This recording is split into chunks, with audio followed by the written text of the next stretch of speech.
This is the Paget Messages. This message is from Jesus. How Divine Love Enters the Soul, Part 2.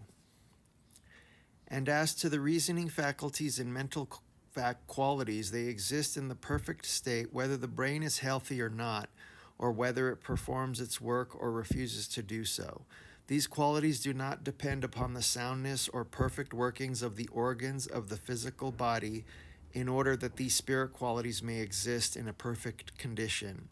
But the proper workings of the physical organs, or rather the proper and natural movements and manifestations of the brain, and the conscious operations of the mental faculties do depend upon the spirit faculties being able to use these physical organs in a proper way and in accordance with the harmony of the creation of the relative and correlative parts of man. These spirit faculties, which man calls the intellect, and the five senses, are a part of the spirit body which is enclosed in the material body, and which in turn encloses the soul. When the material body dies, the spirit body continues to exist and live on in the world of spirit, and with it, and as continuing parts of it, these intellectual faculties performing all their functions free from the limitations that the physical organs placed upon them.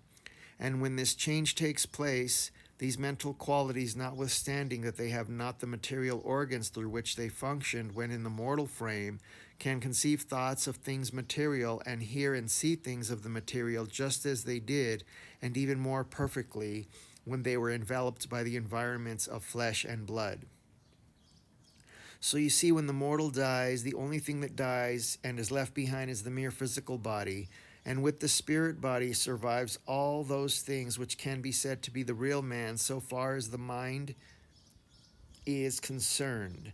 Hence, man never ceases to remember and to progress and to know that he is a being which death cannot destroy or change into something that he was not before death came to him. And thus I answer the question, when a man dies, shall he live again? He never ceases to live, and his living is not a new life, but merely the continuation of the old life, with all the things of mind and conscience that were his in the old life. In the purely spirit life, the spirit body continues to contain the soul and will be its protector and covering, so long as that spirit body shall last. But this body then begins to change, and by disintegration into what we may call spirit elements, and the formation of new elements to replace the disappearing ones. This change in this body is not caused by the same laws that operated to change and disintegrate and replace the physical body, but by the law controlling the development of the soul which the spirit body contains. The soul is the real man because it is the only thing or part of man that may become immortal. The only part of man that was made in the image of its creator, and the only part of man that may become a part of the substance of its maker and partake of its divine nature. I say may, for that is an important part of this great possibility. I know this possibility of the soul becoming immortal by partaking of the divine nature of God is true, for it is a proven fact in the case of many souls who are now in the celestial heavens.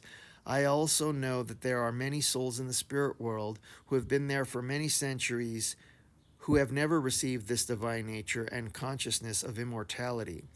Whether such souls who have not received this divine love shall become or are immortal has never been demonstrated.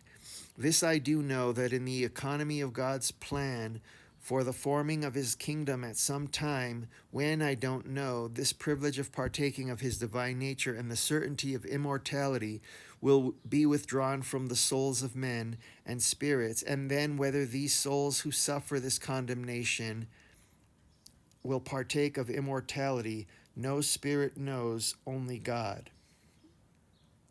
There are other things that I know and here tell you, and among them is this, that so long as the soul does not receive this divine nature, the mind, which I have described as being a part of the spirit body, continues to exist and dominate both soul and body. and in its progress it may attain to a condition of purity and perfection such as were possessed by the first created living souls, our first parents. Many spirits now are in this condition, but yet are mere men, and their souls remain only in the image of God, nothing more.